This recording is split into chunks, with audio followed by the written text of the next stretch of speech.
Ces paramètres-là sont listés au nombre de 5. D'abord, la dépense d'investissement. Ensuite, les cash flows prévisionnels qui sont issus de l'exploitation prévue du projet. Ensuite, la durée du projet. Ensuite, la valeur résiduelle. Et en dernier lieu, le taux d'actualisation. Pour commencer, on va commencer par le premier paramètre qui correspond à la dépense d'investissement. La dépense d'investissement, la DI, il correspond à capital investi, qui est composé de quoi? Qui est composé de l'ensemble des éléments ou des immobilisations nécessaires pour le projet d'investissement. Bien sûr, quand je dis immobilisation, je dis bien le prix d'achat de ces immobilisations et les différents coûts qui y sont associés.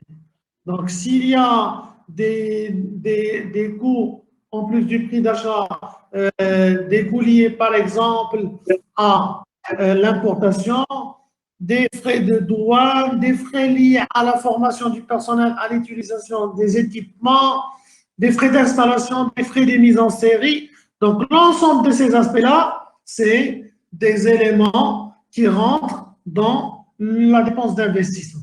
Donc, la première composante de la dépense d'investissement, c'est le coût des immobilisations nécessaires pour engager ce projet d'investissement. À ces immobilisations-là, on rajoute également le besoin en fonds de roulement nécessaires pour engager ou pour réaliser l'activité liée à ce projet d'investissement. Bien sûr, quand je parle de besoins en fonds de roulement, je signifie par cela le BFR que vous avez déjà étudié en analyse financière, c'est-à-dire l'ensemble des sommes qui vont être immobilisées pour financer le cycle d'exploitation de l'entreprise. Mais quand le cycle d'exploitation, c'est quoi? C'est le cycle qui démarre depuis l'approvisionnement en matière jusqu'à l'encaissement du produit de la vente. Ça veut dire quoi? Ça veut dire que si pour fabriquer, j'aurais besoin de stocker des matières premières, donc j'aurais besoin de la matière première disponible, et donc le stock de matières premières que je vais immobiliser, que je vais obtenir de façon permanente, c'est une composante de mon besoin en fonds de roulement.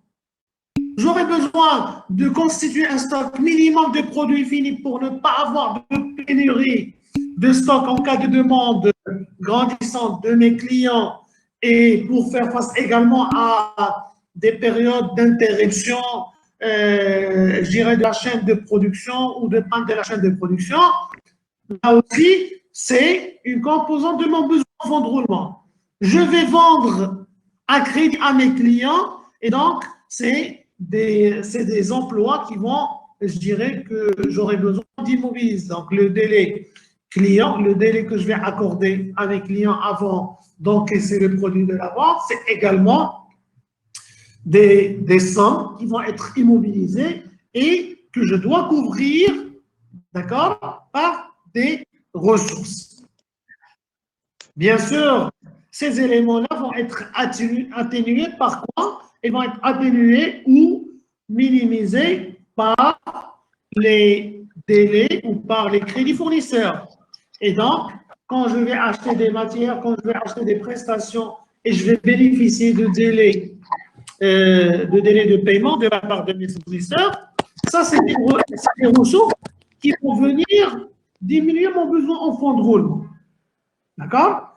Et donc, je dois mesurer de la façon la plus précise possible le BFR lié à mon projet. Je ne vais pas prendre le BFR de toute l'entreprise, je vais prendre en considération le BFR marginal qui va être nécessaire ou qui va être supporté en plus pour le projet que j'envisage d'entamer.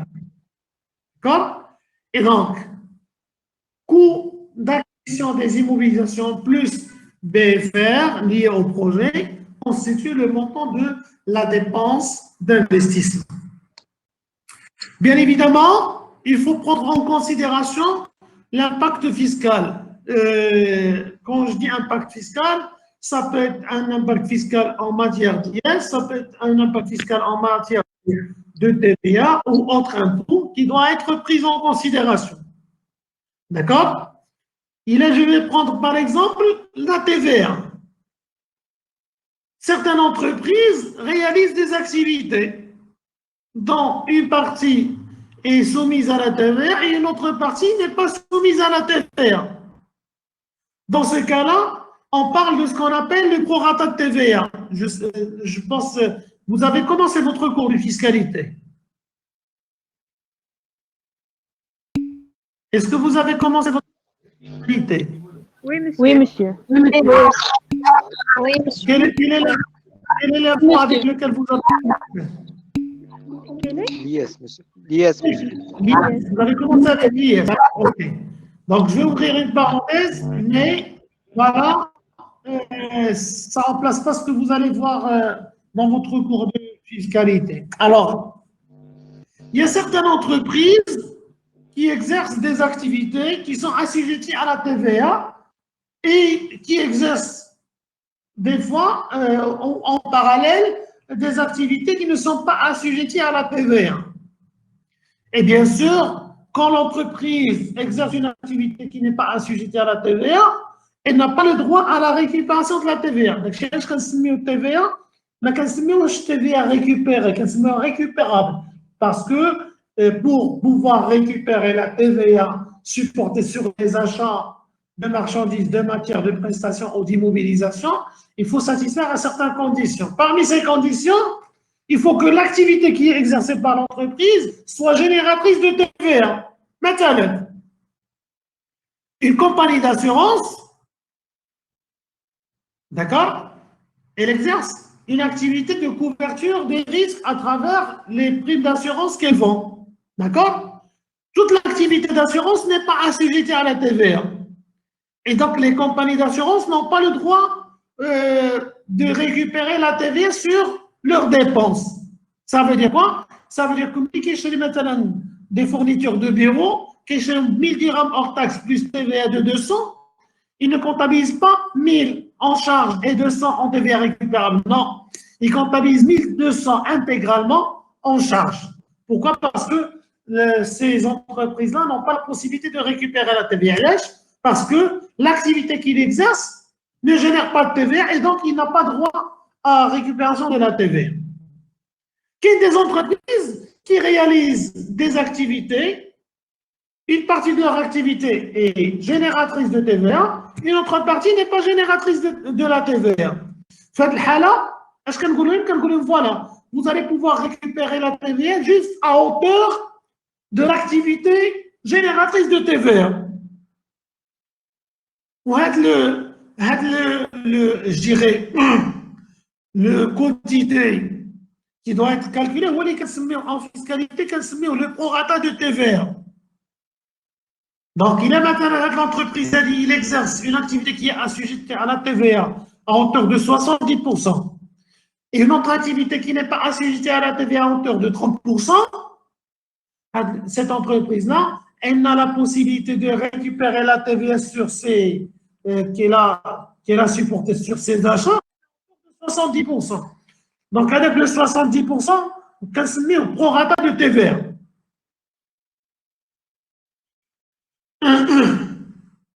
D'accord? Il y a également des cas où on peut avoir un impact fiscal en matière d'impôt sur les sociétés, de l'IS. Surtout dans le cas d'investissement de remplacement. Je dis la semaine dernière, un investissement de remplacement, c'est un investissement où on va substituer un équipement, on va substituer un équipement ancien, un équipement de nouvelle génération. D'accord? Donc, dans ce cas-là, le fait de sortir un équipement ancien et de le remplacer par un équipement nouveau, ça peut impacter l'IS. Parce que quand je vais sortir l'équipement ancien, je vais le céder. Vous avez déjà vu ça en comptabilité. Donc, je vais comptabiliser des produits de cession. Et parallèlement, je vais annuler ce matériel-là, je vais le sortir de mon patrimoine et je vais annuler tous les amortissements qui sont déjà opérés à travers la comptabilisation, pardon, je vais annuler tous les amortissements restants à opérer à travers la comptabilisation d'une charge exceptionnelle liée à valeur nette d'amortissement des immobilisations. Donc, dans ce cas-là, il est quand maintenant le prix de cession supérieur à la valeur actuelle, à la valeur nette d'amortissement des immobilisations, je vais pouvoir générer une plus-value qui est génératrice de résultats supplémentaires et donc qui va augmenter mon impôt. Dans le cas inverse, je vais être, dans le cas où les produits de cession sont supérieurs à la valeur nette d'amortissement, je vais être assujetti à une moins-value et donc qui va diminuer ma base imposable et auquel cas je dirais, réduire le résultat et par là, je vais pouvoir, bénéficier de ce qu'on appelle une économie d'impôt.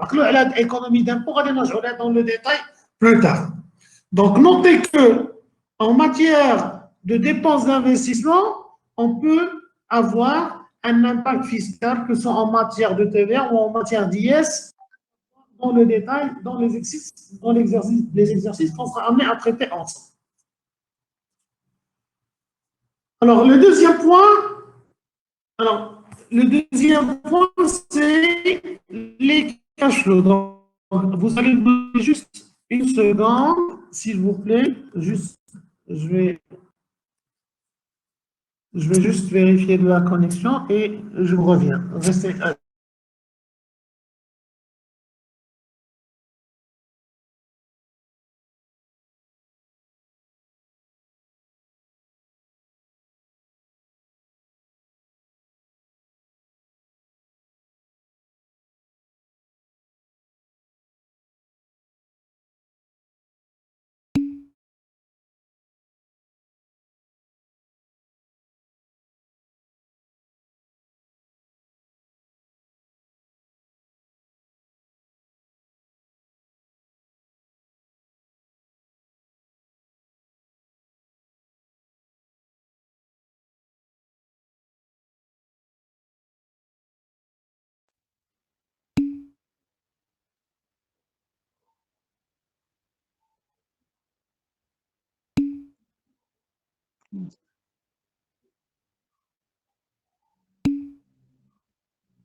Monsieur le son.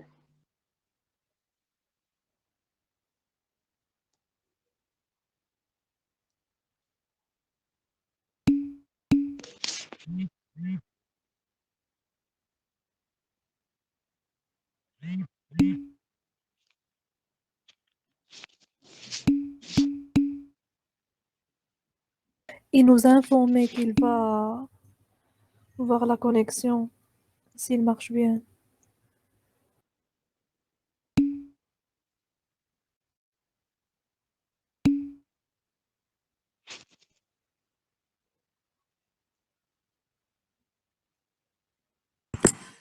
Alors, je suis avec vous. C'est bon. Vous arrivez à m'entendre? Oui, monsieur. Oui, monsieur. Oui, monsieur. Oui, monsieur. Parfait. Alors, on s'est arrêté au niveau des cash flows. Bien sûr,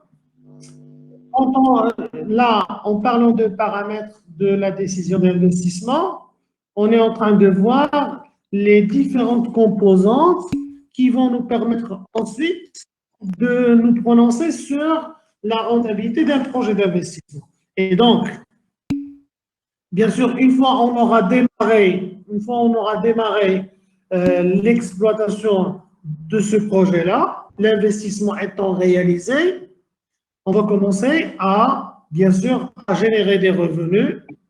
D'accord? De ces revenus-là, on va déduire les différentes charges qui vont être supportées par l'entreprise. Et à ce niveau-là, il faut juste détailler une chose. Bien sûr, dans notre logique de raisonnement, jusqu'à présent, on évaluait la rentabilité à partir de quoi? On évalue la rentabilité à partir du résultat. On se dit, voilà, le résultat, il est égal au produit généré par l'entreprise moins les charges qu'elle a consommées pendant la période. D'accord? Or, cette logique, je dirais, de mesure de la rentabilité basée sur les résultats, il subit un certain nombre de limites qui sont, je dirais, dues au fait que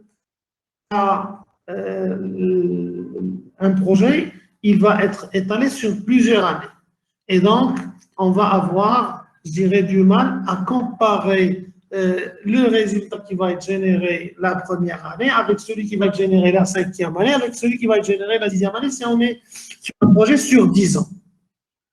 Raison pour laquelle, quand on va chercher à évaluer la rentabilité d'un projet d'investissement, on va mettre de côté cette logique de raisonnement basée sur le résultat net et on va plutôt retenir une logique basée sur les flux monétaires.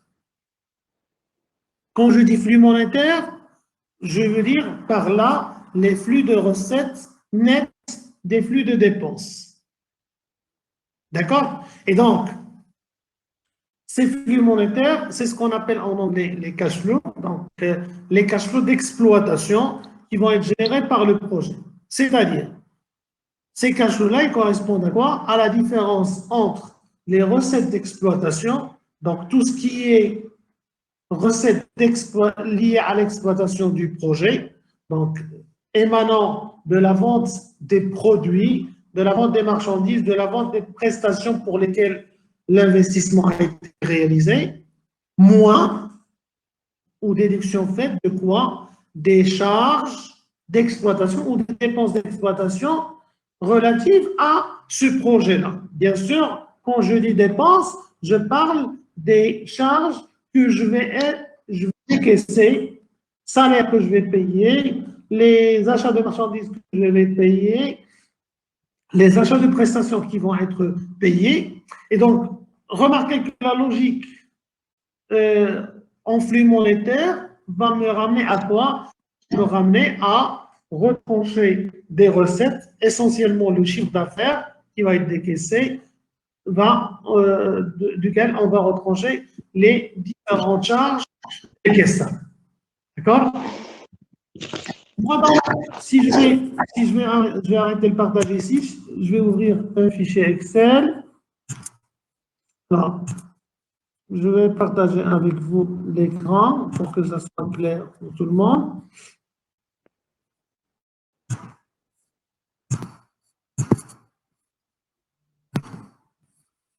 Alors, comme je vous ai dit, le résultat net est égal à quoi? Il est égal à la différence entre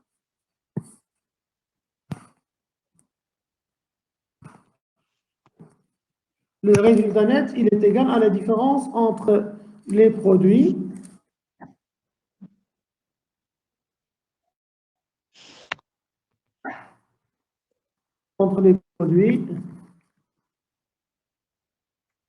et les charges. D'accord? Dans notre logique de raisonnement, on ne prend pas en considération, dans la logique de raisonnement liée à l'évaluation de la rentabilité des projets, on met de côté cet élément-là et plutôt on prend en considération la logique de raisonnement en flux monétaire d'exploitation, en cash flow d'exploitation qui égalise les recettes d'exploitation, déduction faite des dépenses liées à l'exploitation.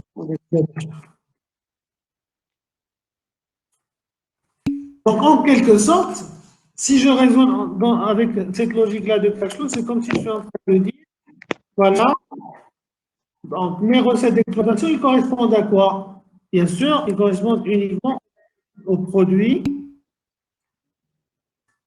qui sont encaissés, ou qui vont être encaissés pendant la période.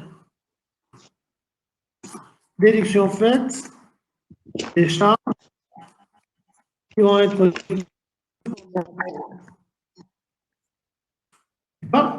Et donc là, je suis en train de faire vraiment, je dirais, par souci de simplification, je suis en train de dire, voilà, dans la logique de raisonnement par les cash flows, je ne prends parmi les produits que les produits qui vont être encaissés et je ne vais prendre de mes charges que les charges qui sont décaissées. Ça veut dire quoi?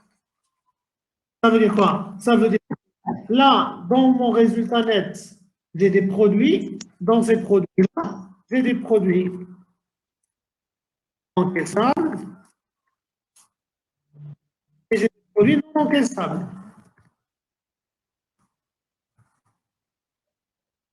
Un exemple de produit encaissable, le chiffre d'affaires lié aux ventes. D'accord? Maintenant, les autres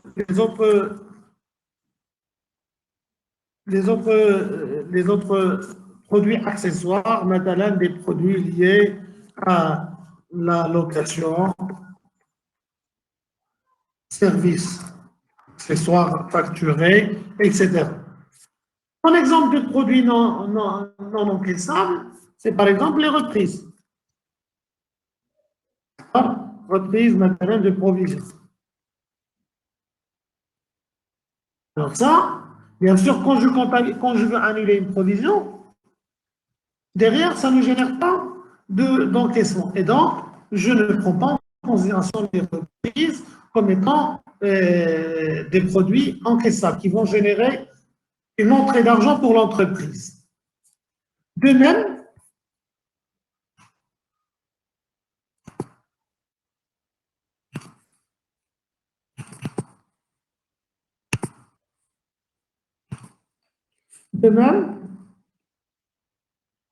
dans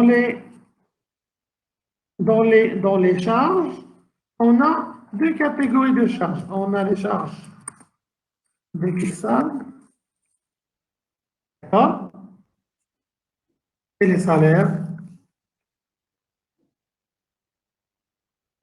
et les autres charges externes.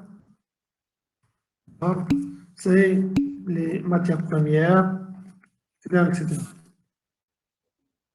C'est-à-dire que c'est les charges qui vont générer une sortie d'argent. D'accord? Quand je vais engager un salarié, je vais le payer. Donc, ça va générer une sortie d'argent. Quand je vais acheter des prestations, par exemple, d'entretien, etc., je vais payer. Quand je vais acheter des matières premières, je vais les payer. Donc, ça va générer une sortie d'argent. Et on a des charges non décaissables.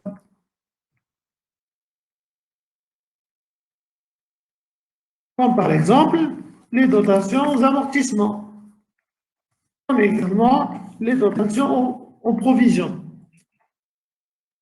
D'accord? Donc, ces éléments-là ne doivent pas être pris en considération dans la logique de flux. Et donc, si je veux comparer mon résultat par rapport au cash flow, donc là, bien sûr, je vais juste préciser une chose. Là, si je veux être vraiment dans la logique de cash flow, je prends en considération les encaissements moins les décaissements. D'accord? Mais nous, on est dans une logique qui est plutôt une logique de CAF. D'accord? De CAF, qui signifie quoi? Qui signifie produit encaissable. Logique de CAF, c'est-à-dire le produit encaissable moins les charges décaissables. D'accord? Et donc, partant de là, si je veux passer de mon résultat net ou du résultat net à la CAF, qu'est-ce que je vais faire? Je vais calculer ma CAF comme étant le résultat net qui doit être retraiter de quoi? Des produits non encaissables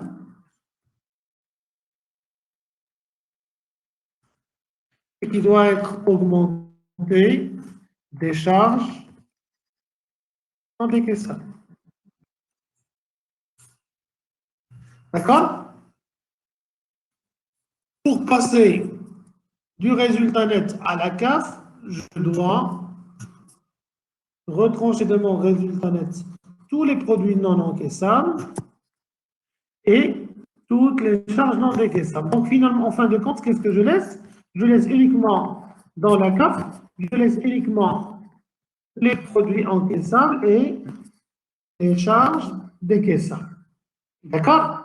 Maintenant, si je veux passer de la CAF vers les cash flows, donc quand je dis cash flow, ça veut dire quoi? Ça veut dire ce qui me reste dans ma trésorerie effectivement. C'est-à-dire ce que j'ai effectivement encaissé, moins ce que j'ai effectivement décaissé. Et comme vous le savez, bien sûr, à la fin de l'année, si je prends l'exemple des produits encaissables, à la fin de l'année, l'entreprise ne va pas nécessairement encaisser la totalité de son chiffre d'affaires. Et donc, on prend en considération tout le chiffre d'affaires parce que une partie est encaissée et une partie, il est en créance client, il est enregistré en créance client, le temps de l'encaisser. Moi, ce qui m'intéresse, c'est uniquement la partie qui est encaissée dans les cash flows. De la même manière, dans les charges, je parle uniquement des charges décaissables, qu'elles soient décaissées effectivement à la fin de l'année ou figurant en dette fournisseur. D'accord? Contrairement au cash flow où je dois raisonner en vrai décaissement. Je cherche à évaluer le solde de ma trésorerie à la fin de la période. Et donc, pour passer là aussi de la CAF au cash flow, qu'est-ce que je vais faire? La différence entre les deux, c'est quoi? C'est le besoin en fonds de roulement. Au niveau de la CAF, c'est une trésorerie potentielle en attendant de solder le VFR d'exploitation. Par contre, les cash flows, c'est une trésorerie effective. C'est ce que j'ai effectivement encaissé. D'accord? Donc, cette logique en flux monétaire va me permettre, je dirais, d'éviter cette logique de raisonnement je dirais, en produits et charges. Pourquoi? Parce que déjà, la décision d'investissement, c'est une décision qui va engager l'entreprise sur la durée.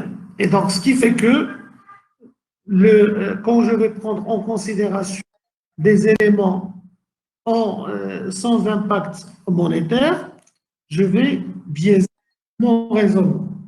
Ça d'une part. D'autre part, moi, dans ma logique, quand je vais chercher à évaluer la rentabilité de mon projet d'investissement, je considère d'une part ce que j'ai déjà dépensé pour engager l'investissement, les voilà dépenses d'investissement. Donc, je n'aurai pas besoin de prendre en considération tous les aspects relatifs aux dotations d'exploitation, aux amortissements dans toute la durée du projet. Donc, ce qui fait que je vais me contenter uniquement des cash flows d'exploitation. Et à partir de là, pour passer de, comment dirais-je, du résultat net vers les cash flows, je vais dérouler mon tableau de formation des résultats, bien sûr, l'ensemble des produits, déduction faite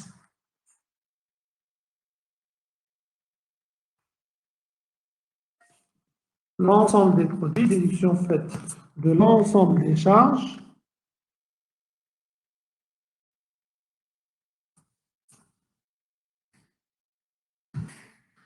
hein. Bien sûr, quand je dis ensemble des charges, les charges de toute nature, y compris les charges non décaissables. D'accord?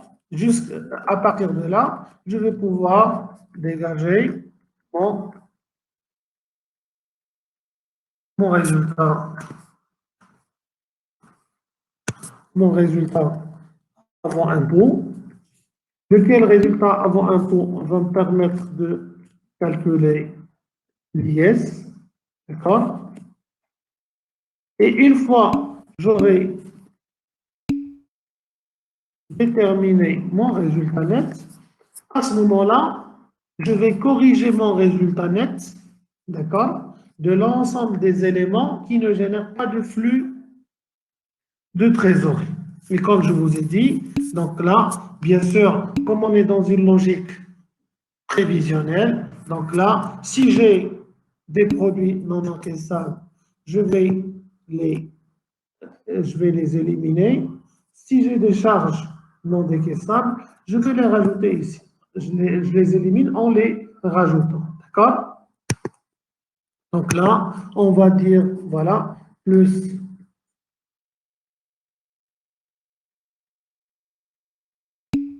l'ensemble charges non décaissables,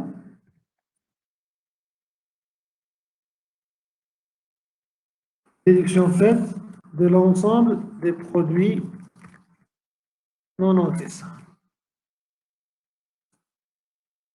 Pour obtenir quoi? Pour obtenir les cash flows.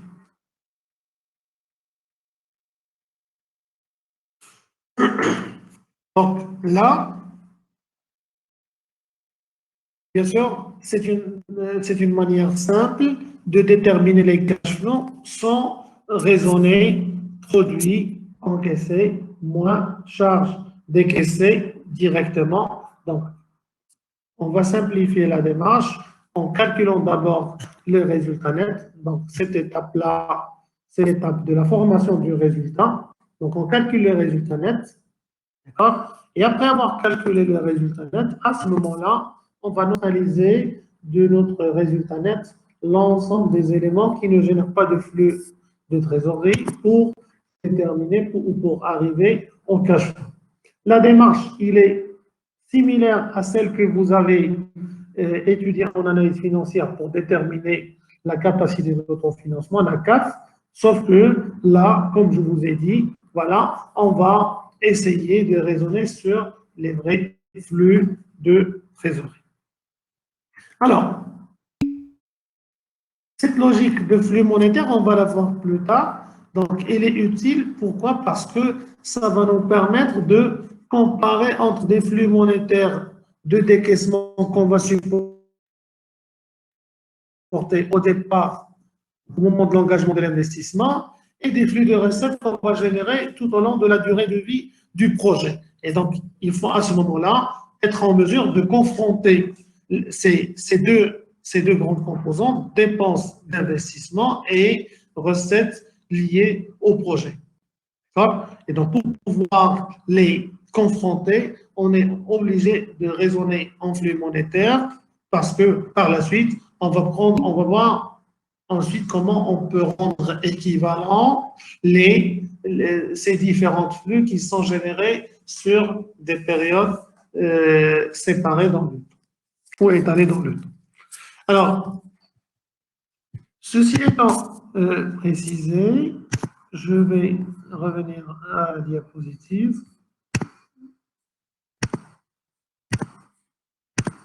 Monsieur, s'il vous plaît. Oui. J'ai une question, s'il vous plaît, monsieur. Oui, allez-y. Est-ce que ce live sera enregistré ou non? Pardon?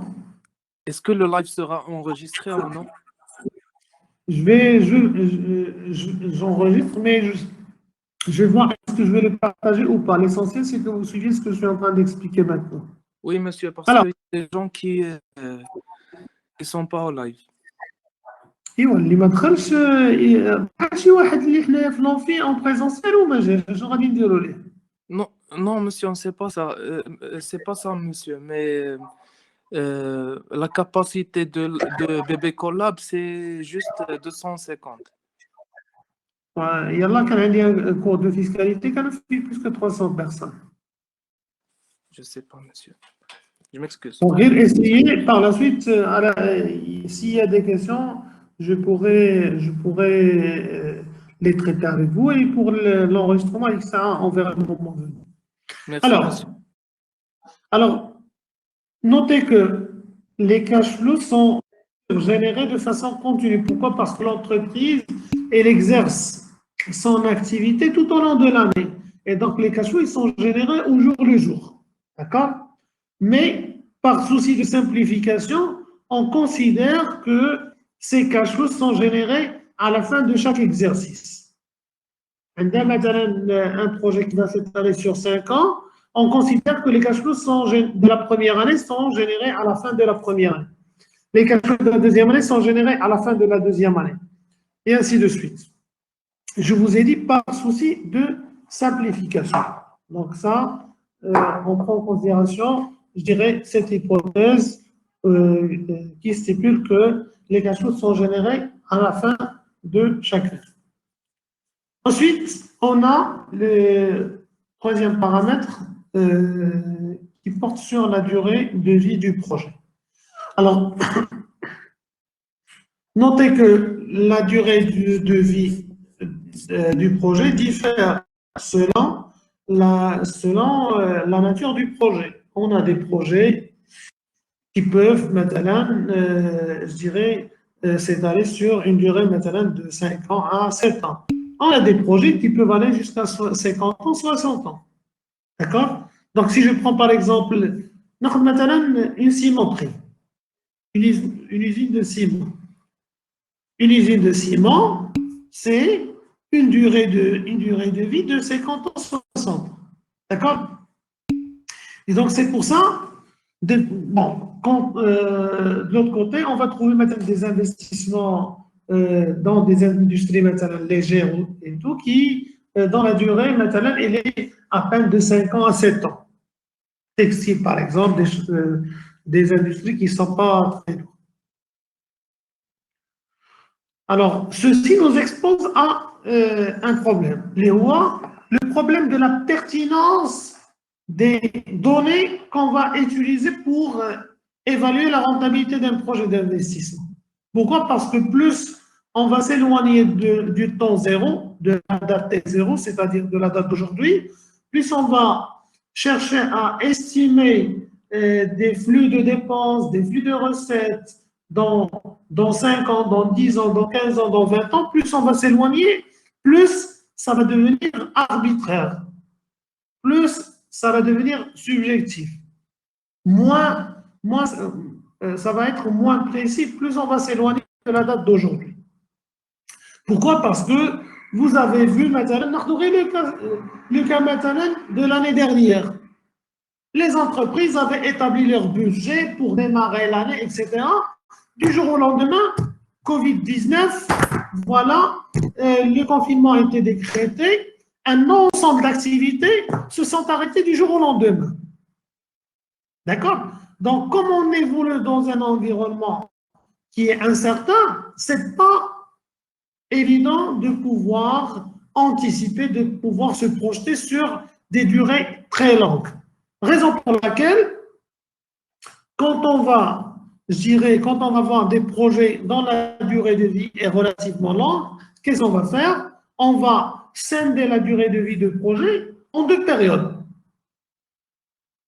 La première période, c'est la durée d'exploitation prévisible. D'accord?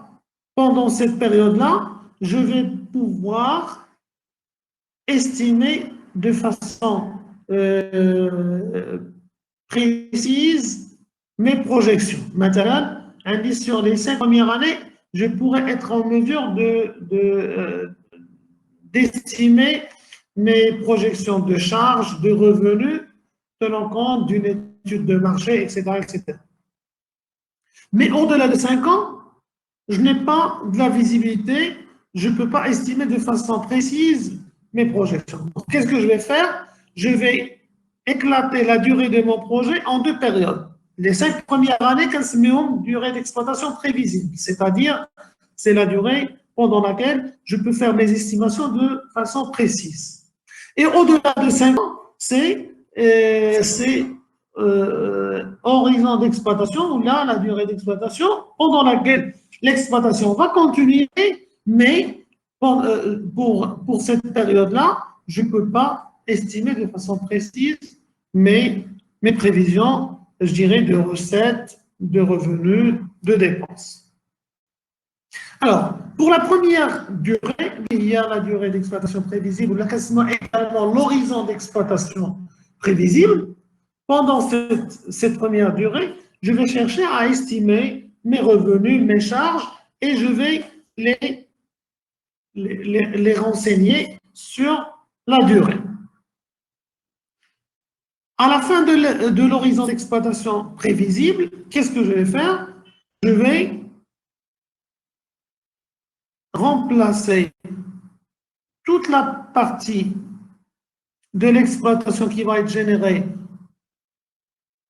au-delà de l'horizon d'exploitation prévisible par une valeur résiduelle. Quelle sera la valeur résiduelle? Quelle sera la valeur restante? D'accord? C'est la valeur du projet de l'horizon d'exploitation prévisible. D'accord? Donc, la durée de vie du projet, il est scindé, comme je vous ai dit, en deux périodes. La première période, horizon d'exploitation prévisible, et au-delà de cette période-là, voilà, l'exploitation va continuer, et à ce moment-là, je vais pouvoir, je dirais, je vais pas pouvoir estimer de façon précise mes projections, et dans ce cas-là, je vais remplacer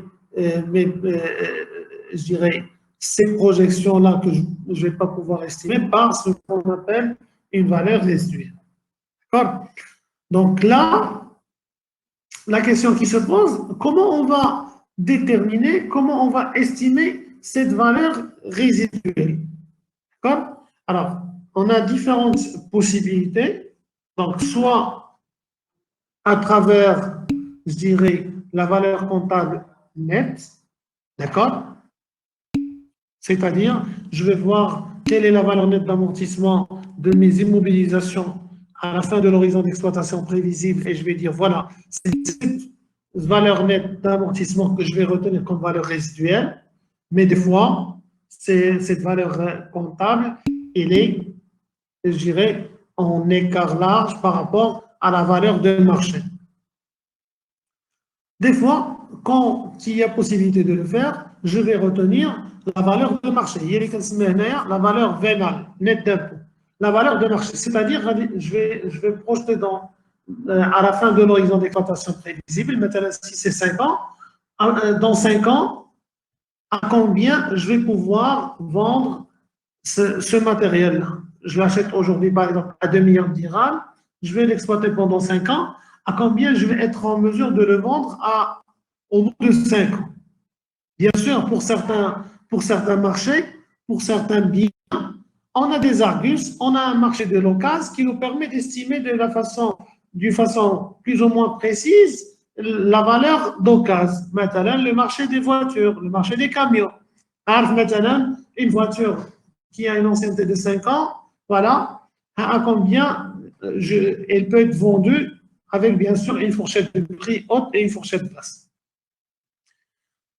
Comme je peux faire appel à des experts, maintenant pour les équipements industriels, on peut faire appel à des experts qui vont procéder à une expertise et ils vont nous dire, voilà, ce matériel-là, dans 5 ans, voilà, il peut être vendu à temps.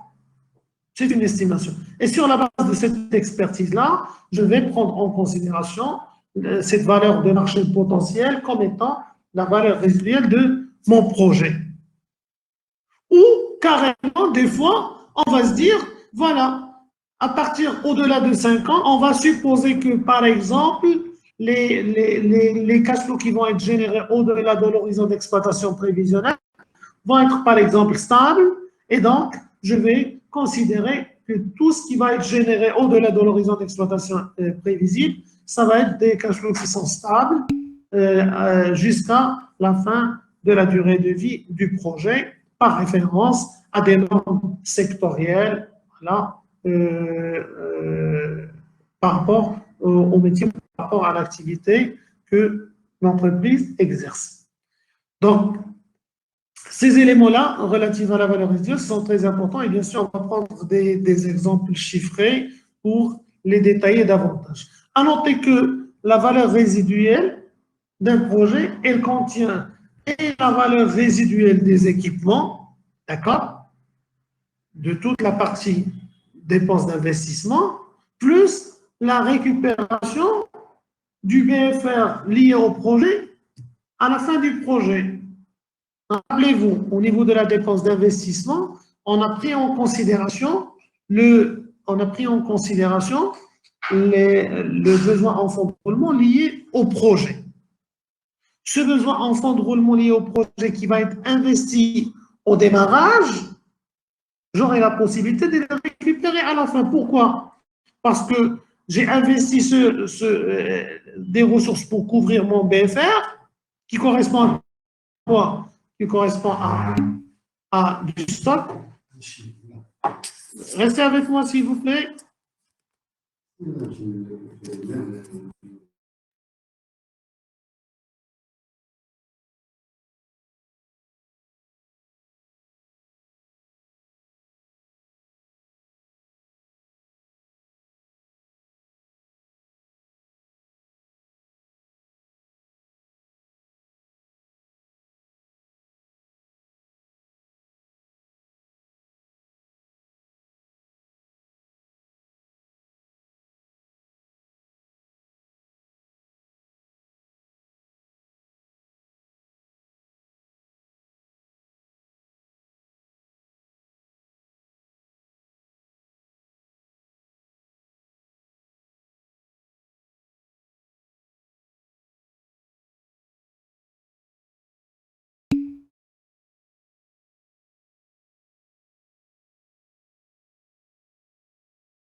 Vous arrivez à m'entendre?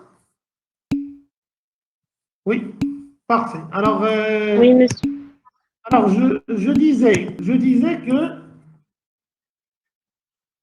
que de la même manière que le BFR est investi au démarrage du projet pour prendre en considération ou pour couvrir les fonds qui vont être immobilisés pour constituer un stock, pour accorder des délais à la clientèle, à la fin du projet, ce besoin en fonds de roulement va être soldé. Et donc, l'entreprise va être en mesure, ou l'investisseur va être en mesure de récupérer les sommes qu'il a investies au titre du BFR. C'est pour ça qu'il faut rajouter à la valeur résiduelle des équipements la valeur correspondant à la récupération du BFR.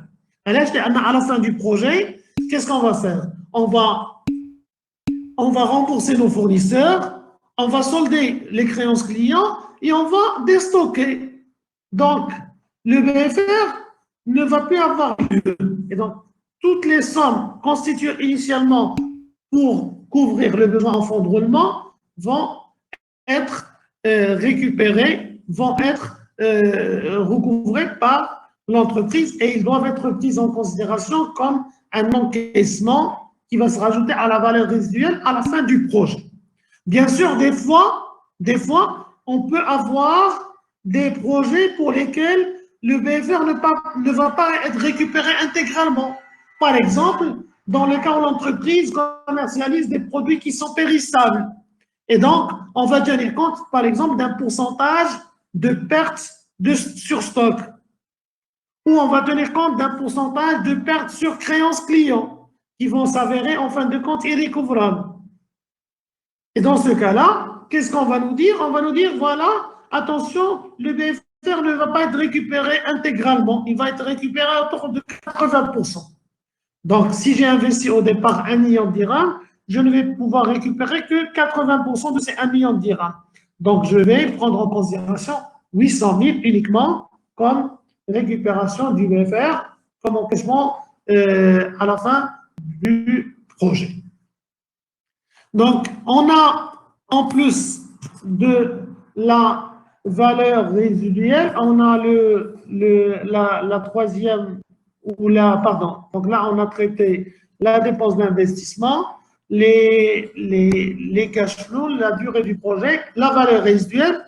Il reste un autre paramètre, c'est le taux d'actualisation. Rappelez-vous ce que je vous ai dit au début de la.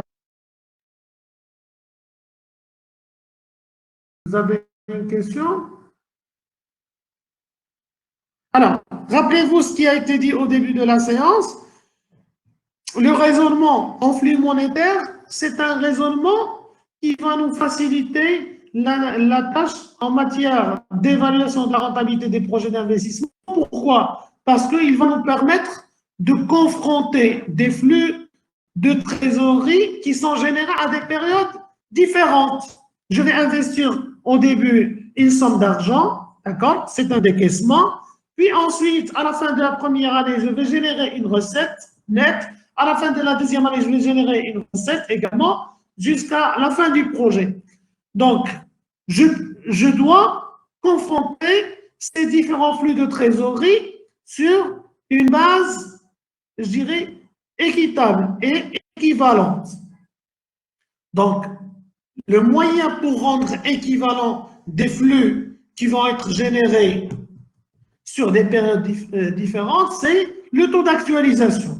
Et donc, ce taux d'actualisation va me permettre de ramener la valeur nominale de l'ensemble des recettes, de l'ensemble des cash flows liés au projet à leur valeur d'aujourd'hui, à leur valeur actuelle d'aujourd'hui. Et à partir de là, je vais pouvoir confronter les recettes que le projet va me générer avec la dépense d'investissement que je vais engager aujourd'hui.